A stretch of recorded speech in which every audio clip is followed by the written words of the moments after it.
Hello everybody, welcome to Tiny Fibre Studio. This is episode 8 of a podcast about knitting, spinning, and specifically about me trying to become a more purposeful spinner by only knitting with my own handspun in 2017. If you're a returning viewer, thank you so much for coming back, and thank you also for sharing this podcast out so that your friends and anybody who's interested can find out about it. In this episode, I have some works in progress / finished objects to show you. Also, a little bit of discussion around Edinburgh Yarn Festival and the sample along. And towards the end of the episode, I'll have a little bit of a recap of one of my wheels, which is the Ashford Joy. So first of all, to talk about finished objects and works in progress.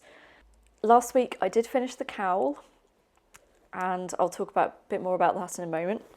But in the meantime, while that was blocking, I did make a little tiny bit of progress on my socks. These are just the vanilla sock pattern by Jo Tor, and there's probably about 3 centimetres of progress on this one, so not very much at all, but at least it's something. And that's now a nice mindless knit until I get to the gusset shaping. That's being stored in one of my sock sacks by Ramona Rose. You can find the pattern on Craftsy. Very highly recommend that pattern, especially for socks, because you can work 2 at a time without getting things tangled.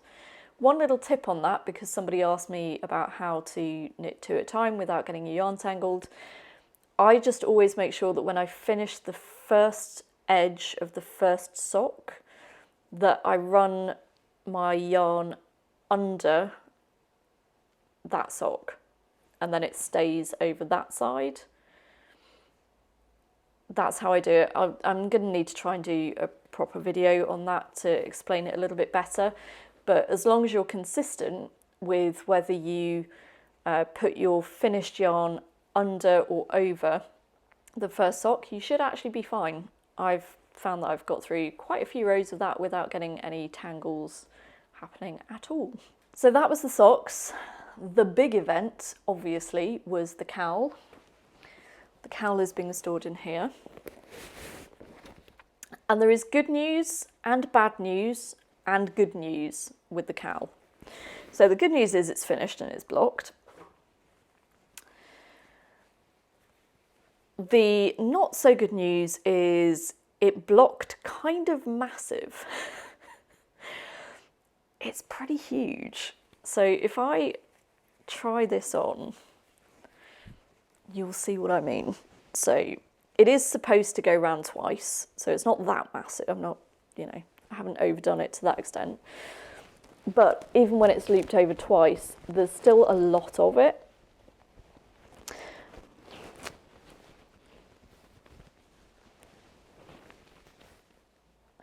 So I would be comfortable with one loop of it being kind of right around my neck, but then there's still all of this hanging around. In order to modify the pattern, I'm going to have to take out 2 of these sections at a time. So I'm actually going to take out 4 sections and I'm going to reknit the whole thing. And that's the good news. After the bad news is that I did mention last week that I was going to kind of miss this project because it was nice, mindless, comforting knit. And the good news is I get to do it all over again. So why did this happen? Why did this mistake happen? When I blocked the swatch, I did weight the swatch. It's just that it didn't stretch out anywhere near as much as the full cowl. Obviously, with the full cowl, there is, I think, about 400 grams, maybe a bit less, 380, let's say, grams of weight on it. And so it is going to stretch more than I anticipated. But as I say, I'm actually fine with taking the whole thing apart and reknitting it.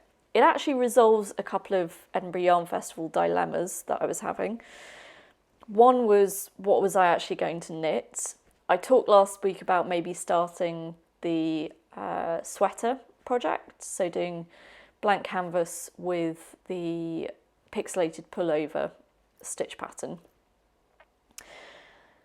I thought about that, but I'm doing a lot of travel in that time, and there will be a lot of knitting while talking to people, and I don't really want to have to keep track of things like decreases and colour work and all that stuff while I'm on the move. So this will actually be perfect as a travel project. The other thing was that from the point of view of people being able to recognise me at Edinburgh, I feel like my exploration station in Blacker Yarns Tamar is probably the most recognisable of my knits. So that's what I'm going to wear to Edinburgh, and then I will be working on the remake of this. It's going to be like the Alleunmer Cowl, the sequel. In terms of how the yarns come out, I really love it. It's come out nice and soft, but still feels like it's going to be hard wearing, which is fantastic.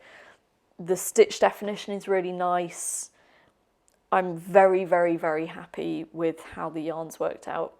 And I did have a lot of yarn left over, actually. I had about 60 grams left. So probably enough for a hat, particularly once I've re-knit it and obviously taken out 4 repeats worth of the pattern. Yeah, there we go. Finished the cowl. It is going to be unfinished. As soon as I finish shooting this podcast, I'm going to go and rip it back, and then I can start reblocking the yarn so that I can knit it again. And you know what? In actual fact, just to prove that I really mean I'm going to do this, some people are going to think this is torture, I'm going to start ripping back right now. I mean it. I'm really going to re-knit the entire thing. There we go. Great project. I've loved knitting it, and I get to knit it again. Yay! So the other thing that was a work in progress last week, and is still a work in progress, is the spinning for the dark Shetland to go with the other 3 shades of Shetland that I've already spun. I have finished one bobbin. I have a feeling that this is going to be too thick. I'm a little bit out of practice with woolen spinning. I haven't done any woolen probably since I did a tiny bit when the mini spinner arrived, which was in about July of last year. I haven't really done anything since, so I'm a bit out of practice. It's reasonably consistent, but I think it is on the fairly thick side, so I'm going to order some more black Shetland so that I don't have to waste too much time waiting for that to arrive. And in the meantime, I will just continue with the spin on this and see what comes out. So there's really only one shiny new thing this week, apart from some stuff related to actually producing the podcast, which is some Moo Mini Cards. I love Moo cards. I've had them before for photography stuff, but I ordered a set where I just took photos on a slate background of the yarns that I spun for Tour de Fleece last year. And on the back, they just say Tiny Fibre Studio, a podcast about knitting with handspun, and then the address for my YouTube channel, my Instagram name, and my Ravelry name. The idea with those is I have had quite a few people at knitting groups asking me about the podcast and how they can find it, and my Instagram username and all that stuff. So the idea of these is I'll take these to Edinburgh, not just these, because there's, I don't know, probably about 15 in there, but I have a whole box of 100. I'll take those to Edinburgh just so that I can hand them out if I get chatting to anybody about the podcast. Speaking of Edinburgh Yarn Festival, I am planning on doing some YouTube live broadcasts from there. So please make sure that you're subscribed to this channel so that if I end up doing that, you get any alerts for live broadcasts. I realise that sometimes that might be a bit of a weird time for your time zone, so apologies in advance for that. I will try, if I remember, to try and do, one in the morning and one in the afternoon, for example, so that you have a better chance of everybody being able to join in on one of them. But the videos will be available on YouTube afterwards as well, and I'll also just be shooting some footage to put into future episodes of the podcast. So don't forget to subscribe so that you get alerts to any of the live broadcasts that I do from there. And now on to the sample along. So the sample along has started on the 1st of March, and our theme for this month is 2-ply worsted. I realised when I said that there was some confusion over the term worsted. In this case, we're talking about worsted as in the drafting method, not worsted as in the yarn weight. When it comes to weight, just try and aim for something that is similar to the kind of yarn that you normally use. The idea of this whole sample along is for you to be able to look back on all the samples that you do and be able to relate those to projects that you actually want to make. So if you're somebody who uses a lot of sock weight, then try to aim for sock weight. If you're somebody who knits a lot of things in bulkier yarns, then try and aim for that. Also try to think about fibres which work well for worsted spinning. So that could be things like the fine breeds, like Merino and Cormo and Corriedale. Or it could be that you want to use long wools, like the Leicester breeds, or Romney, Wensleydale, Lincoln, and so on. Fibre preparation for worsted spinning is generally either spinning from the lock or spinning from top. That's either top that you've hand combed yourself or that's commercially prepared. Just be aware that there can be a bit of a difference between commercial terms of top. Sometimes things are labelled as top when they're actually roving. There are two different fibre preparations there. So combed top is where all the fibres are aligned. Roving is where the fibres have been carded, and so they're not aligned, they're kind of all messed up. In its most pure form, then worsted spinning is done either from the lock or from hand-combed fibre that has been dizzed off the combs, or spinning directly from the combs. But obviously not everybody has access to those fibre prep tools, so feel free to use commercial top if you wish. When you're actually spinning, the draft that we're going to be using for this sample is short forward draw. I know for some people that's going to be your default and you're going to be very used to that. For other people, I know that's going to be a little bit more of a different method of spinning than you normally use. As we go through all of our different samples, we'll experience lots of different drafting styles. So just set yourself the challenge and do it as short forward draw. Definitely keep a record of what you're spinning. This is something that I'm personally trying to work on because I've mentioned before that my record keeping up to this point has been pretty atrocious. So I'm trying to keep at least a sample of the freshly plied 2-ply plyback. So that's as you're spinning, if you pull your spun fibre off your bobbin, make it into a little U shape and then allow it to ply back on itself. That is a 2-ply plyback. Some people prefer to use an orifice hook to weight it and allow it to spin back on itself that way. Whatever your preference is, doesn't really matter. But keep that, and also keep a record of how many twists per inch there are in that sample. That's going to allow you to go back later on and allow yourself to replicate that yarn. Also keep a sample of the 2-ply finished yarn. That way you can see the difference in the fibre that you used and how it might behave once it's been finished. And incidentally, make sure that you write down how you finished your yarn. Generally with worsted yarn, it's quite a gentle finishing process. We don't do any sort of thwacking generally for worsted yarns because we want to keep the fibres aligned, because that is what gives them their nice sort of shiny properties that you get from worsted yarns. And this is where I'm going to make a little bit of a plea, which is I don't think that I'm going to have time to design a swatch pattern for this sample along. I have a full-time job and lots of other stuff going on in my life at the moment, so I don't think I have time to design that. If you would like to do your own thing, that's totally fine. I know somebody on Ravelry mentioned that they were going to do blanket squares, which is a really cool idea. I really like that option. I would really strongly encourage you to try to include cables and lace in your sample, as well as a decent size swatch of stocking stitch.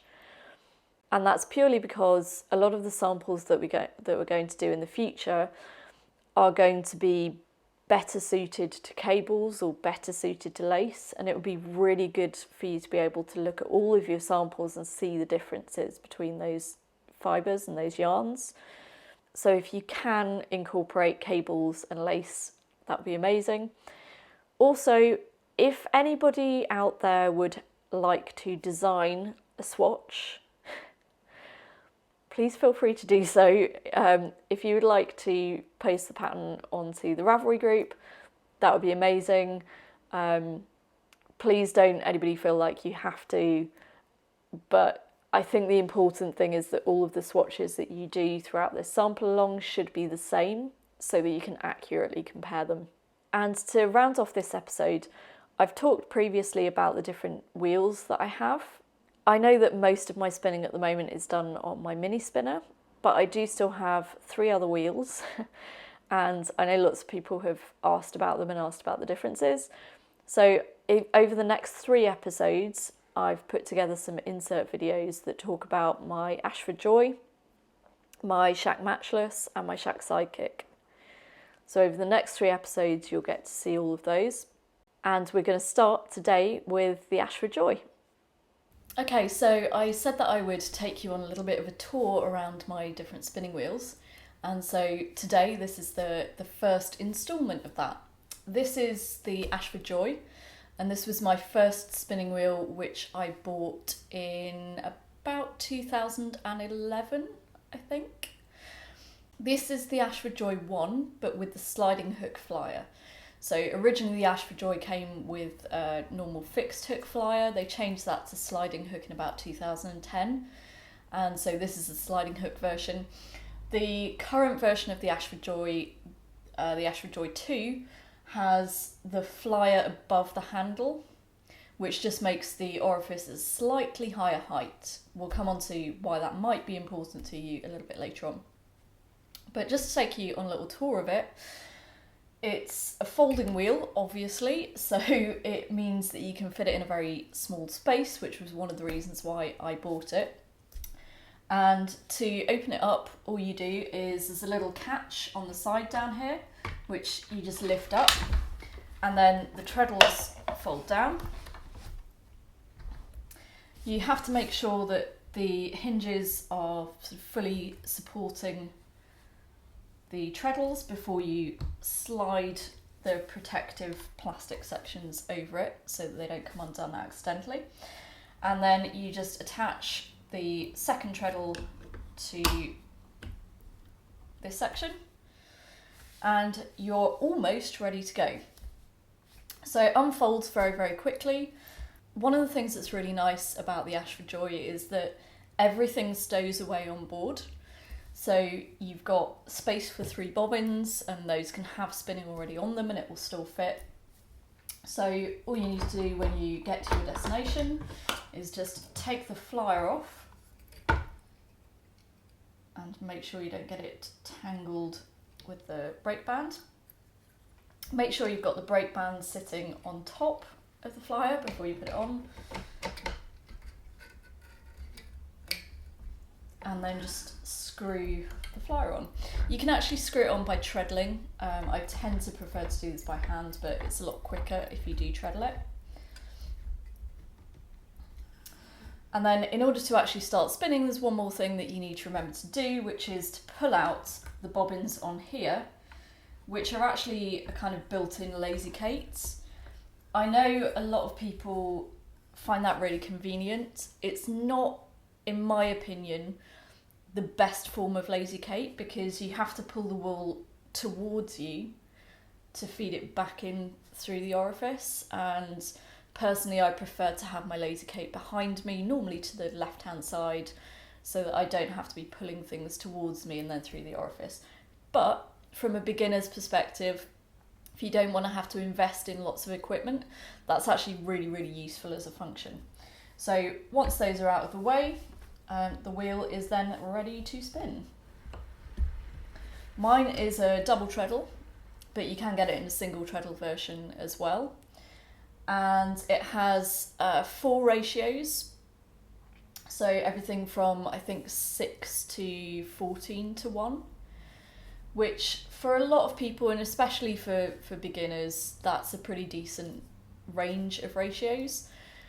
Once you start getting into spinning very fine lace weights and you start speeding up and your hands start speeding up, that's when you might need to look at a wheel that has higher ratios.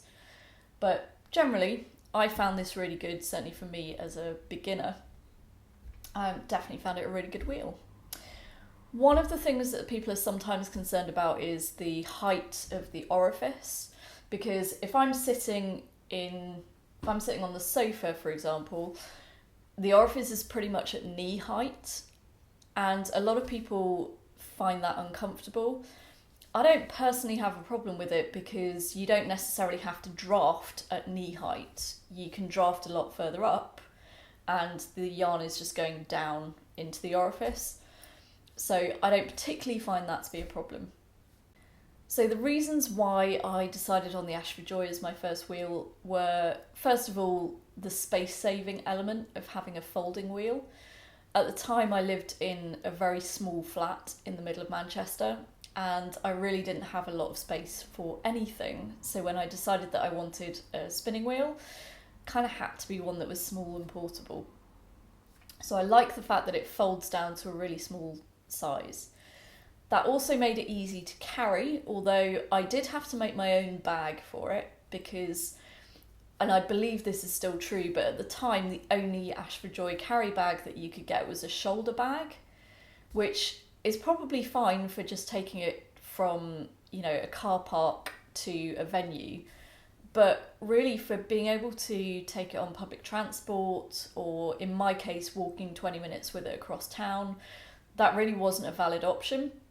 So I made a backpack for it. I am by no means a decent seamstress when it comes to making large bags, but I managed it and it looked okay. And I sold it years later for a pretty decent sum of money. So that was all good, but it was definitely a very characterful bag and I loved it. And it had backpack straps, which meant that I was able to walk it across town. I went to Knit Nation and did a spinning class, my only spinning class with Judith Mackenzie, which was pretty awesome. And yeah, it was fairly easy to carry around with the addition of the backpack bag. The other thing that I really liked about it was that I think as a beginner, when you're not sure whether you're going to stick with a particular craft, you kind of want to make sure that you're not investing in a whole load of different bits of kit. So one of the nice things about the Ashford Joy was the fact that it came with 3 bobbins, so I didn't really need to buy any more initially. It has the built-in lazy Kates, so you don't necessarily need to buy a lazy Kate to get started, although, as I said before, I would probably recommend a separate one at some stage. And you didn't have any kind of extra whirls or any of that kind of stuff to worry about. I think you can now get a bulky flyer for it, so if you're interested in doing art yarns and so on, then you can get the bulky flyer. But essentially everything's kind of on board and in one piece. Nice little details are things like the orifice hook, which actually sticks into the wheel itself. So as long as you always put it back, you never risk losing your orifice hook. So I did like that function. As I say, I found it perfectly comfortable to spin on. The orifice height really didn't bother me. I know it's a problem for some people, but it wasn't an issue for me. And it was reasonably priced, and because it's an Ashford wheel, there are loads of different suppliers. You can get supplies for it pretty much anywhere. So that was my first spinning wheel, the Ashford Joy. To fold it back up again, I'm just going to see if I can undo the flyer with the treadles. There we go. It's definitely a much quicker way of doing it. This just stows away back in its little slot. The thing that you do have to do is to line up the cutouts in the wheel with the correct spaces. So there's one that's kind of, I guess, slightly tulip shaped. That's the one where your flyer goes in. And then the two bobbins on the lazy cape just fold in. You detach the treadle, move the plastic supports out of the way of the hinges and lift those up. And then everything just folds back in. And you just make sure that you secure it down with that little clip. And that's all safe and secure. And as you can see, it's a fairly small footprint, so that can get stashed down the side of the sofa or behind the sofa or under a bed, wherever you want to put it. So really, really good for small spaces.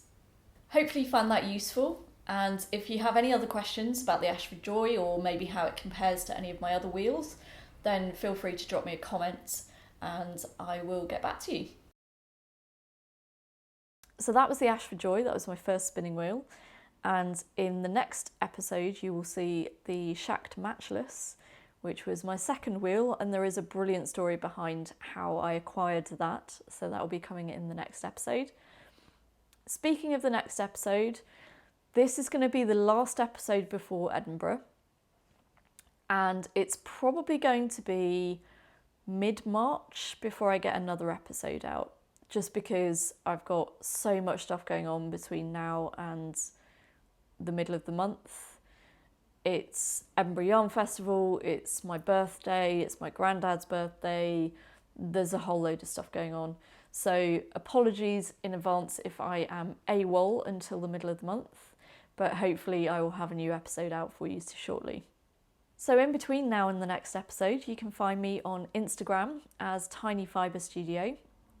On Ravelry, I am ibecks, and you can also find the Tiny Fibre Studio group on Ravelry as well. That's a great source of information on the sample along, and I would really just encourage you guys to all begin sharing your information and pooling resources when it comes to the worsted spinning. Some of you out there will be very, very skilled and practiced with worsted spinning. Others might not be. You might be more used to woolen forms of spinning. So please use each other as a resource. Start chatting about it and you will learn lots and lots of information. I'm not the expert on any of this stuff. I'm just learning at the same time as you guys are. So please feel free to use each other as a resource. Hopefully you found this episode useful and interesting. If you have, please feel free to share it with your friends. Give me a little thumbs up under the video to let me know that you enjoyed it. And any comments that you leave on YouTube, I do try to make sure that I go through and answer every single comment each week. There might be a delay of a few days, but I try to get through them. So in the meantime, I will see you after Edinburgh Yarn Festival. But stay tuned for any live broadcasts from there. Okay, take care and I will see you again soon.